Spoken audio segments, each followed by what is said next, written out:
What's going on, YouTube? Ben here with another CPU cooler unboxing for Player.net. Today we're taking a look at the Mugen MAX, pardon me, I'm not pronouncing that right, but I gave it a shot, from Scythe. As you can see, it's socket 1150 ready, and it looks to be a promising little cooler. Taking a look around the box, and a lot of the writing and stuff is actually in a different language that I don't read. I'm not even 100% sure which language it is, so I'm not going to go ahead and even try to say. It's something of the Oriental variation. As we can see here on one side, it lets us know it includes brackets for both Intel and AMD. We can set it up to push through. It's recommended to set up to push the air through. It gives us a picture of our cooler, and it lets us know that we can actually set up a push-pull configuration as well, which is always nice. Onto the back of the box, and there's a lot going on here. It just lets us know manufacturer guarantees its products to be free from defects in workmanship and materials for 2 years. So 2-year manufacturer warranty, which isn't bad on an air cooler, because I mean at the end of the day, as long as it gets to you in decent shape and you don't break it yourself, the worst thing that's going to happen is the fan might seize up. I mean, there's not really a whole lot else that can really go wrong if you don't mess with it too much. Over on to the other side here, and we of course have a bit of a image diagram of what it is, and also nice little specification list in a few different languages, so we can go ahead and make sure this is what we need. Why don't we go ahead here, see if we can get into this box without ruining it too much. Alright, woo, nice and shiny on the top. That always bodes well with me. As you can see here, we have the base of the cooler itself, as mentioned. Yeah, there you go. That's the camera right there, I believe. You can see it's real. It's nice and shiny.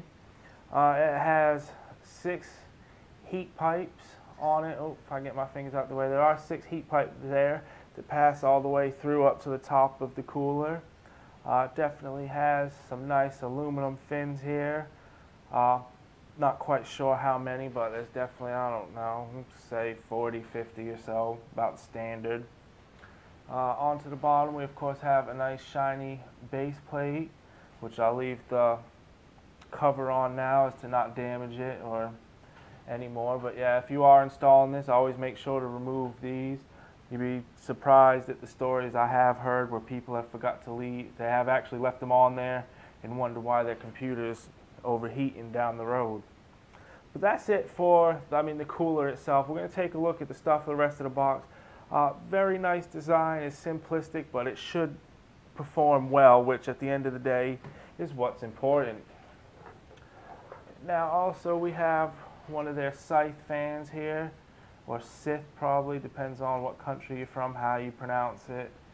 I got a lot going on with me, so I don't pronounce anything right, so please forgive me.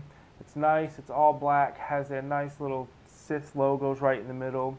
It is a 4-pin PWM connector, if you can see, and it does have a bit of a nice braided cable on it, so that should go over well in the looks department. Let's see, obviously we've got to have some mounting accessories in here as well, don't we? See if we can get to this box without too much damage. Sliding things out, and yes we do. Alrighty, first up we have our back plate, which also has some included thumb screws and whatnot in there. I know it's probably hard to see, but so you can get that attached to the motherboard.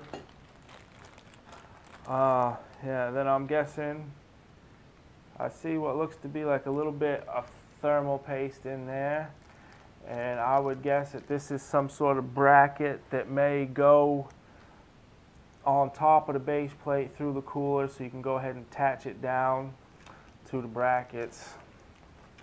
This looks to be like our Intel and AMD brackets here. So we can go ahead and get this lined up for, as mentioned, as many sockets as possible. It says it does Intel and AMD, so I would imagine it probably covers just about any socket you would need. So don't quote me on that, but most coolers these days do. Also inside the box, there are a few things that didn't want to come out the first time around. We have our little brackets, whatever you like to call them, wires that will go ahead and connect our fans to the cooler itself. And then we of course have our installation guide, so we know exactly how to install the cooler for our, depending on what socket we need it for. As you can see, it definitely is a nice looking, for a standard air cooler, it looks real nice. I look forward to testing it out, having a go with it, and there will be a full review to follow. Once the review is posted on player.net, I will go ahead and leave a link down in the description, so if you're interested in it, you can go check it out and see how well this stacks up against the other coolers. Hope everybody enjoyed the video. Please comment, like, subscribe. Let me know what you liked, what you didn't like. If you see areas I can improve, obviously I know I still am in the process of trying to work out a bit of a better arrangement, viewing angles and lighting for my setup. But other than that, please, any suggestions and feedback is always welcome. Thank you for watching, and please check back soon for more videos.